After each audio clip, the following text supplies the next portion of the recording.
And so, the story goes. A man stands on a stage. He's the most famous man in the world. The lights are hot. The crowd is a single breathing thing, a wave of noise and love. He's wearing a white jumpsuit, a cape. He looks like a god, or at least a king. He has been a king for a long time now. He is supposed to sing a song that's one of his most famous. A gentle song. A promise.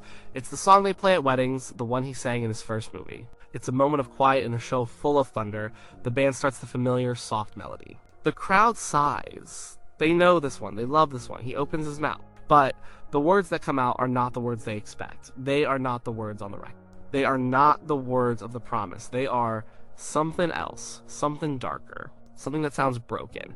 He changes the lyrics, and for decades people have asked why. Was it a mistake, a joke, or was it something more? Was he trying to tell us something? Was he sending a secret message from his glittering cage? To understand the moment, you have to understand the man at that point in his life. This was not the young rebel who shook his hips on television and made parents nervous. That man was long gone. This was a different man. He was an institution. He was an industry. He lived in Las Vegas, or at least he worked there. Night after night, 2 shows a night. The same songs, the same moves. He was trapped in a routine of his own making. His life was a paradox. He was surrounded by people, his entourage, his fans. But he was deeply lonely. He was rich beyond measure, but he wasn't free. His manager, a man they called the Colonel, controlled everything. The contracts, the money, the schedule. The Colonel had built the kingdom, and he kept the king inside its walls. Elvis hadn't toured outside of America in years, maybe because the Colonel didn't have a passport and couldn't go with him. The king was a prisoner in his own land. His body was starting to fail him. The years of performing, the demanding schedule, the lack of real rest. He was taking medication to sleep, medication to wake up, medication for the pain. He was a man in his late 30s and early 40s, but he carried the weight of a much older soul. His famous good looks were still there, but you could see the tiredness in his eyes if you looked closely. You could see the puffiness in his face. The god was mortal, and his heart was broken. His wife, Priscilla, had left him. He had loved her since she was a teenager. He had brought her to his castle, Graceland. He had molded her into his ideal woman. And then she had left. He was the king of the world, and he couldn't keep the one person he truly wanted. The divorce was final. He was alone in a way he had never been before. So picture that man on that stage, full of medication, his heart aching, his body tired, trapped in a golden cage in the middle of the desert. He is about to sing a song about tender love, about a life made whole. The irony must have been suffocating. The song itself is a simple thing. It's a ballad based on a Civil War era folk tune called R. Lee. The original folk song was about a girl with golden hair. It was a sweet, sentimental piece. When Elvis's people got a hold of it for his first movie, they wrote new lyrics. The new words were pure devotion. Love me tender, love me true, all my dreams fulfill. For my darling, I love you, and I always will. It's a vow, a perfect, unbreakable promise, the fantasy of love. But on certain nights in the 1970s, the fantasy cracked. Instead of the promise, he would sing something different. The variations were small, but they hit like a punch. Sometimes it was, you have made my life a failure, and I love you so. Other times, it was more direct. You have made my life a wreck. Imagine the whiplash. The audience is swaying, lost in a dream of perfect love. And suddenly, the singer tells them his life is a wreck. The band would tense up. What was he doing? Was he serious? Was it a joke? This is where the idea of a secret message was born. It couldn't just be a random act. He was too professional, too famous. There had to be a reason. Fans started to collect recordings of these moments. They'd trade bootleg tapes, listen closely, and debate the meaning. A whole mythology grew around a few changed words. The most popular theory was that he was singing to Priscilla. It made perfect sense. She had just left him.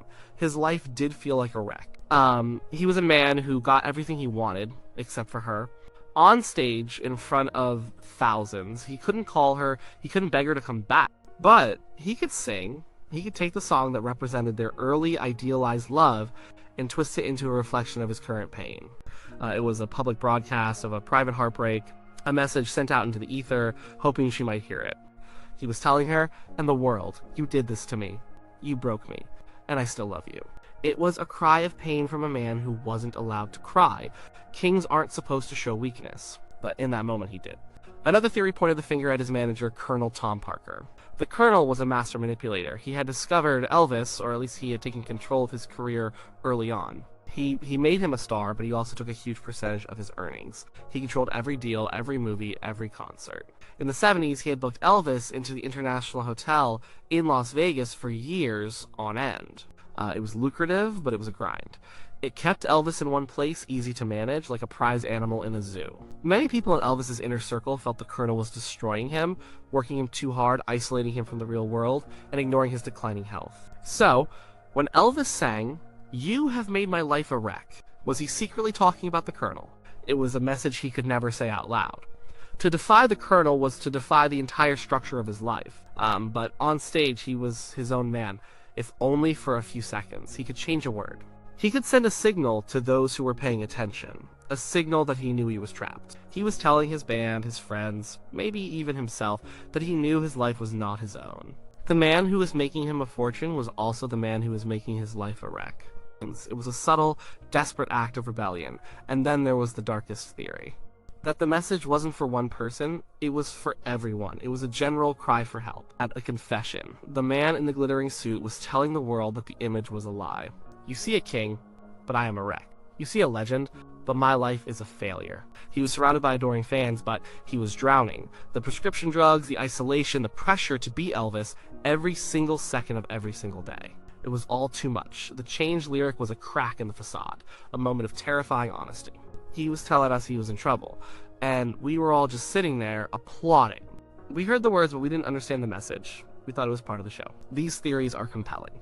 They add a layer of tragedy and intrigue to an already mythic life. They turn a simple song into a piece of coded communication. They make us feel like we are in on the secret, that we can understand the real man behind the legend. We want to believe in the secret message because the alternative seems too simple or too sad. The truth is probably a mix of all these things, and also something much more mundane. Elvis was a performer, yes, but he was also a human being, and he had a wicked sense of humor. He loved to mess with his band on stage. He would change lyrics, sing in a silly voice, or stop a song in the middle just to see their reaction. It was a way to break the monotony night after night. The same set list, singing the same sweet ballad could get incredibly boring for a man who started out singing raw, rebellious rock and roll. Changing the words to something shocking was a way to amuse himself and his musicians. It was a private joke shared in a very public space. You can hear it on some recording.